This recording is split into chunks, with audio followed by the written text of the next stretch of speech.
The forest didn't go quiet the way people think it does. It stopped like someone had pressed a switch, and whatever replaced the silence was breathing. I've spent most of my life camping alone. It's how I clear my head, how I feel grounded.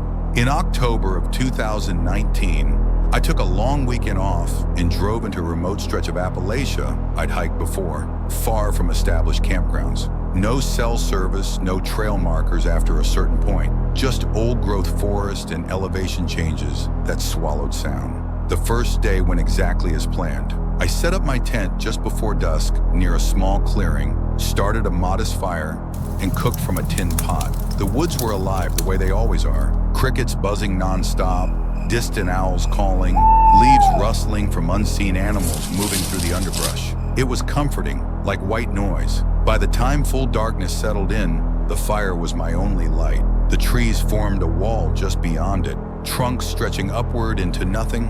I remember checking my watch, just past 10 p.m., and thinking I'd let the fire burn a little longer before turning in. That's when everything stopped. No gradual fade, no warning. 1 second the forest was alive, and the next it was as if every living thing had collectively decided to hold its breath. The crickets cut off mid-chirp. The owl I'd been hearing went silent. Even the wind seemed to vanish. I froze with my hand halfway to my mug. At first I told myself it was nothing. Animals go quiet sometimes. Predators move through.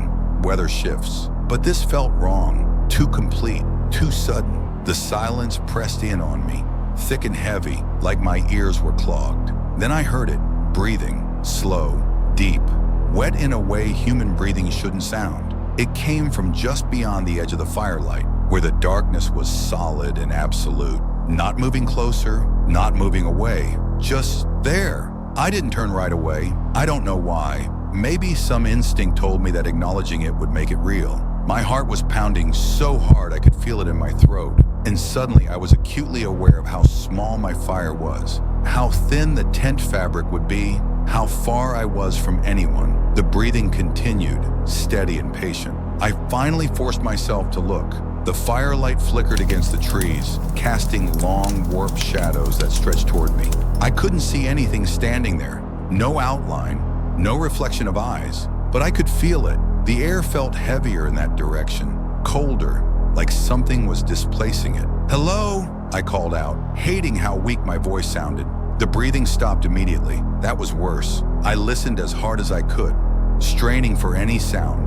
Footsteps, leaves shifting, anything. Nothing. The forest remained unnaturally silent, as if it were waiting. Then I heard a slow exhale, closer this time. Not by much, but enough that I knew it had moved. I stood up, grabbed the flashlight from my pack, and swept the beam across the tree line. The light cut through the darkness in narrow tunnels, illuminating bark, branches, empty space. Nothing there. But the moment I lowered the flashlight, the breathing returned, now clearly coming from a different angle. It was circling me. I fed another log into the fire with shaking hands, sparks jumping upward as the flames flared. The light expanded for a moment, pushing back the darkness. The breathing paused again, as if whatever it was didn't like the fire. That's when I realized something else was wrong. Even with the breathing so close, there were no other sounds. No snapping twigs, no leaves crunching underfoot. Whatever was out there wasn't moving like an animal or a person. I backed toward my tent, never turning my back on the trees. The zipper felt impossibly loud as I opened it and climbed inside. I didn't bother lying down. I just sat there, clutching my flashlight and knife, staring at the thin nylon wall between me and the dark. The breathing returned almost immediately, right outside the tent. So close I could hear the faint rasp, feel the vibration through the ground. The fabric bowed inward slightly, not from a push, but like something tall was leaning down to inspect it. I held my breath, terrified that it would hear me. Minutes passed, maybe longer. Time stopped meaning anything. Then slowly the breathing faded. The pressure eased. Whatever it was moved away, soundlessly, back into the trees. The forest didn't come back to life. I stayed in that tent until dawn, never sleeping, listening to absolute silence. When the first gray light filtered through the fabric, I packed everything as fast as I could and left without eating, without even properly extinguishing the fire. As I hiked out, the woods slowly returned to normal. Birds began calling, insects buzzed. It was like nothing had happened. But sometimes, late at night, I'll be somewhere quiet and notice how loud the world usually is. And every now and then, when it suddenly goes still, I remember that night and how silence doesn't always mean nothing is there. He didn't tell us what lived up there, only that if we were smart, we'd turn around before dark. We laughed, and that was the last normal moment of the trip. I was 22 when this happened, and like most bad decisions in my life, it started with a road trip and too much confidence. There were 4 of us, me, my cousin Ryan, and 2 friends from college, driving through Appalachia in early fall. We weren't hardcore hikers, just weekend campers looking for something remote and cheap. We stopped for gas in a town so small it barely had a name. While Ryan paid inside, an older man behind the counter asked where we were headed. When Ryan mentioned an old trailhead a few miles up the mountain, the man paused. "You don't want to camp there," he said flatly. Ryan laughed it off, assuming it was some local superstition, but the man leaned forward and lowered his voice. "That trail's been closed for a long time. Folks who go up there don't usually stay long. Some don't come back at all." When Ryan told us this outside, we joked about hillbilly legends and horror movies. The warning only made the place more appealing. We wanted isolation, and that sounded like exactly what we were getting. The trailhead was barely visible when we reached it, an overgrown gravel turnout with a rusted sign half swallowed by vines. No other cars, no footprints. The forest beyond it looked untouched, thick and dark even in daylight. We hiked in just far enough to feel hidden and set up camp in a shallow clearing. As the sun dipped behind the mountains, the woods grew quiet in that heavy Appalachian way, where the trees feel older than they should be. Still, nothing felt wrong at first. We made a fire, ate, drank a little, and told stories. By midnight, the temperature had dropped, and we all crawled into our tents. I remember falling asleep to the sound of wind moving through the canopy. Sometime before dawn, I woke up with that instinctive feeling that something had changed. The air felt different, thicker, colder. I could hear Ryan shifting in his tent nearby. Then I heard him whisper my name. "Hey, you awake?" I unzipped my tent and poked my head out. The fire had burned down to embers, casting a faint orange glow. That's when I saw the trees. Every tree at the edge of our clearing had fresh markings carved into the bark. Deep, deliberate symbols, jagged lines, spirals, shapes that didn't look random or decorative. They formed a rough circle around us, like a boundary. My stomach dropped. Those trees had been cleaned the night before. I was sure of it. Ryan stepped out of his tent, followed by the others. Nobody spoke for a few seconds. We just stared, trying to make sense of it. One of the guys joked weakly that maybe locals were messing with us. But the cuts were too deep, too precise. Whoever did it would have had to work silently for a long time without waking any of us. That's when I noticed something worse. The symbols weren't identical, but they followed a pattern. Each tree had a different marking, like pieces of a larger message we couldn't read. And on the tree closest to my tent, the bark was still pale and raw, sap slowly leaking down the trunk. It had been carved recently. We started packing immediately. Nobody argued. Nobody even suggested staying for breakfast. The forest felt wrong now, too still, like it was watching us. As we stuffed gear into packs, I heard footsteps, not close, somewhere deeper in the woods. Slow, deliberate steps, crunching leaves without trying to hide. They stopped whenever we stopped moving. Ryan whispered, "How many people you think are out there?" I didn't answer because I wasn't sure it was people. The footsteps began again, closer this time, circling the clearing just beyond where the trees blocked our view.